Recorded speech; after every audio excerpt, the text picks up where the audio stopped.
fall of Icarus is an ancient story and a warning. To escape imprisonment, Daedalus fashioned wings for his son Icarus of wax and feathers. Daedalus warned his son not to fly too close to the sun or risk melting the wax and falling from the sky. Did Icarus listen? No, neither did I.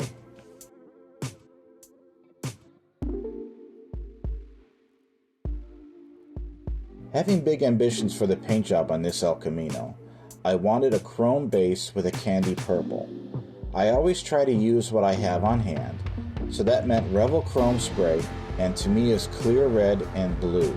I intended to use Quick Shine floor polish to protect the Revel Chrome during the paint and assembly process. I even did a test on a plastic fork to see if the theory was sound. When the floor polish was dry, I did a scratch test on the fork and it seemed to hold up. With this limited knowledge, I decided to take off with my wings of wax and feathers. You know nothing, Jon Snow. The kit is standard MPC quality, so a cleanup of the body was going to be necessary. The late model front end doesn't really match, so even more cleanup is needed. Just take your time and you can get a real nice fit. I wanted a nice clean profile, so the turn signals had to go. I used the Sharpie method to ensure I got all of the signals sanded out. The rest of the body has mold lines and even some detail separation. Using sanding sticks, you can get the body pretty straight. I also spent time on the body lines around the bed. I wanted a smooth look and achieved that by using blue masking tape to protect the rest of the body from the sanding. The A-pillars are really bad and need attention too. The spoiler included with the kit fits pretty well for an add-on part. I wanted to go a step further and mold it into the body. I had to file and sand the spoiler for a tighter fit to the roof line and the sides of the bed. I then used thin cement and finger pressure to bond the spoiler to the body.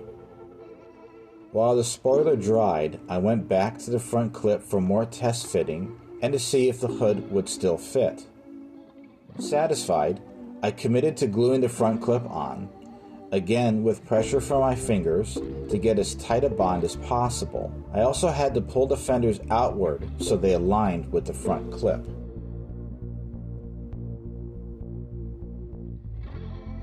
The side pipes needed some customizing, so I widened the mouth and inserted 8 pieces of 3/32 aluminum tube. I used my Olfa knife and rolled the tube under the blade to get a nice cut. The cut pieces were then attached with superglue. The included engine for this model is an anemic small block Chevy from the smog area, and it needed serious modifications to be up to my standard of performance.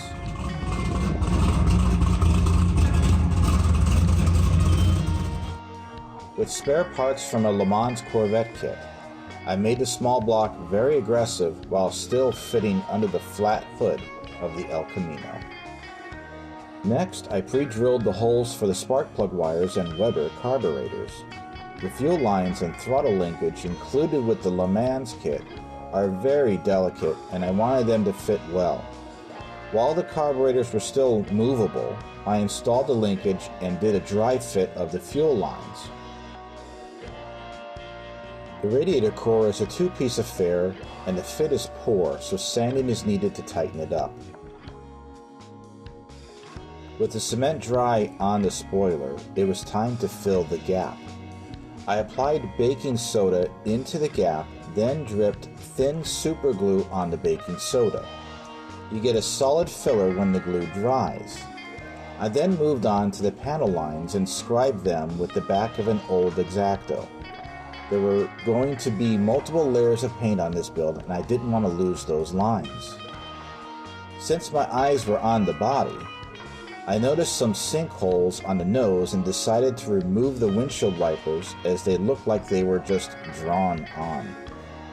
The rear bumper stuck out too far for my taste, so I cut the mounting tab off so I could make a tighter fit. I then attempted to use the included side mirrors. I drilled them and added a toothpick stud so they could hold on to the body. Using the picture on the instructions, I placed a hole on the door where they should be. I didn't like the result. I tried flipping them and swapping sides, they just didn't look right. I tried a set of Plymouth satellite mirrors and was pleased with the look. So I had to fill the previous holes in with superglue, then drill new holes to fit the replacement mirrors. The included seats are garbage. They have murky details and ejector pin marks, so I tossed them. Coming to the rescue again was the Plymouth satellite. This time I had to shave the seats down so they would fit the lower roofline of the El Camino. As a nod to the devil-may-care safety standards of the 60s, I wanted to make lap belts. Since I have no photo etch of seat buckles, I fabricated them with spare parts. This was a multi-step process using imagination, cutting, and gluing with a little patience. I used low-tack tape cut into thin strips to replicate the belt material. I had to cut then fold them so I had a captured loop around the buckles I made. A dab of thin superglue will keep it all in place. To give the El Camino an aggressive stance, I chose the wheels and tires from the Le Mans Corvette kit. I had to modify the kit's hubs so they would work with the Le Mans wheels. I used my shaving tool to make a cone shape on the inside of the Le Mans wheel so the kit's hub would fit nice and centered. You can use an X-Acto to get the same effect. The included rear end is beefy. It looks kind of like a GM 12 bolt, so it stays. The included rear control arms are U-channels, and I used an old racer strip to box these with steel plate to add rigidity. Here is your homemade redneck welding. Just a couple batteries running down there.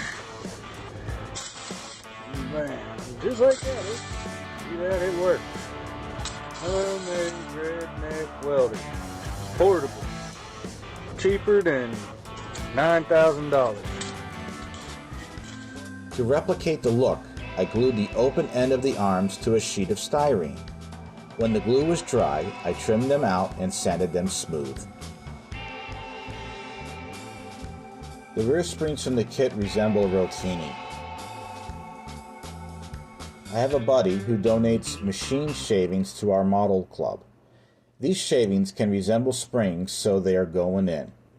I cut the mounting plate off the kit springs. I plan to have an adjustable suspension, so I cut the real spring longer. I then drilled an angled hole in the plate, so the end of the real spring has a place to sit. Finally, I superglued it in, and you have a spring.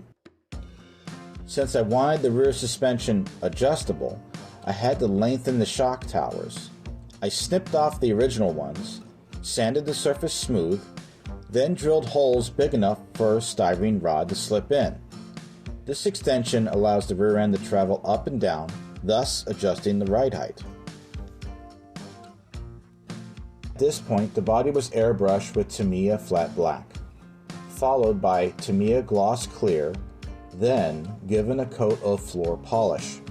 This combination seems to toughen up the Tamiya paint to me, so I always do it. Tallow green is a sharp contrast to the purple I envisioned for the body, so I picked it for the detail parts. I mixed some acrylic tube paint with my floor polish and flow improver. Then I started to detail out the engine. I just took my time with a fine brush. These are the parts of model building that I really enjoy. After a couple of days of drying time, I masked the body to prepare it for chrome. At this point, I had applied and removed vinyl from the body a couple of times to get the look I wanted. The floor polish held very well to the paint in these steps. The body was ready for chrome. If you try this, shoot as much as you can in one motion. Overspray on the chrome cannot be fixed, and it takes a week to dry.